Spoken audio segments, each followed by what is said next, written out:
D.B. Cooper. D.B. Cooper. D.B. D.B. Cooper. D.B. Cooper. क्या आपने कभी ऐसा सुना है कि कोई इंसान उड़ते हवाई जहाज में बैठा हो और आसमान में ही गायब हो गया हो?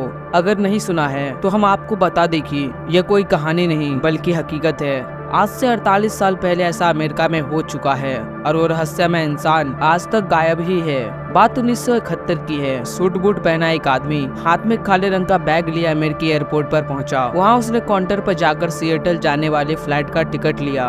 वहां उसने अपना नाम डैन कूपर बताया, जो असल में उसका नाम था ही नहीं। उसे आज भी डीबी कूपर के नाम से ही जाना जाता है। हालांकि टिकट लेकर वो रहस्यमय शख्स सीधे अपने फ्लाइट की ओर बढ़ा। उसके विमान का नाम बोइंग 727 था। उसे हवाई जहाज के सबसे पीछे वाली सीट मिली थी। वो सीधे जाकर अपनी सीट पर बैठ गया। बाकी यात्रियों की तरह उसने अपना बैग ऊपर ना रखकर अपने पास ही रखा। विमान जैसे ही एयरपोर्ट से उड़ा, डीबी कूपर ने अपना काम शुरू कर दिया।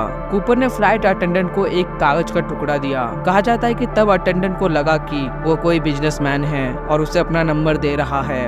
हालांकि अटेंडेंट ने उस कागज को ले लिया, लेकिन उसे पढ़ते ही वो सुन रह गई। दरअसल उस कागज के टुकड़ों पर लिखा था, मेरे पास बम है। कूपर ने फ्लाइट अटेंडेंट को अपना बैग खोलकर भी दिखाया, जिसमें सचमुच में एक बम था। इसके बाद कूपर ने उसे अपनी सारी शर्तें बताई और कहा कि विमान को नजदीकी एयरपोर्ट पर लैंड कराया जाए और उसमें फिर से फ्यूल भरा जाए। इसके साथ ही उसको $2 लाख और 4 पैराशूट की भी मांग की। $2 लाख आज के समय में 1,36,00,000 रुपया होता है। कूपर की मांग सुनकर फ्लाइट अटेंडेंट सीधे पायलट के पास पहुंची और उसे सारी बात बताई। इसके बाद पायलट ने तुरंत विमान हाईजैक और कूपर की मांगों के बारे में सिएटल के एयर ट्रैफिक कंट्रोल को सूचना दी। फिर क्या, हर तरफ अफरा तफरी मच गई। पुलिस से लेकर FBI तक को इसकी सूचना दी गई। हालांकि यात्रियों की जान खतरे में थी, इसीलिए अमेरिकी सरकार ने उसकी मांगे मान ली और $2 लाख से भरे बैग उसके पास विमान में पहुँचा दिए गए। लेकिन उससे पहले FBI ने उन नोटों के नंबर नोट कर लिए थे ताकि हाईजैकर को आसानी से पकड़ा जा सके। किसी को अंदाजा नहीं था कि कूपर का असली खेल तो भी बाकी है। दरअसल कूपर की जब सारी मांगे पूरी की गई तो उसने पायलट को विमान उड़ाने के लिए कहा। रात का समय था और उसने पायलट को विमान मैक्सिको ले जाने के लिए बोला। उधर अमेरिकी एयरफोर्स ने भी अपने 2 विमान उसके पीछे लगा दिए ताकि लैंडिंग के वक्त कूपर को पकड़ा जा सके। विमान अभी हवा में ही था कि कूपर ने सभी को पायलट रूम में जाने को कहा। साथ ही उसने यह भी कहा कि दरवाजा अंदर से बंद रखा जाए।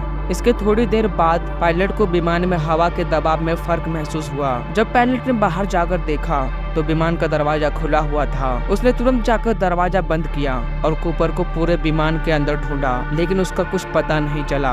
वह हवा में ही नीचे कूद चुका था।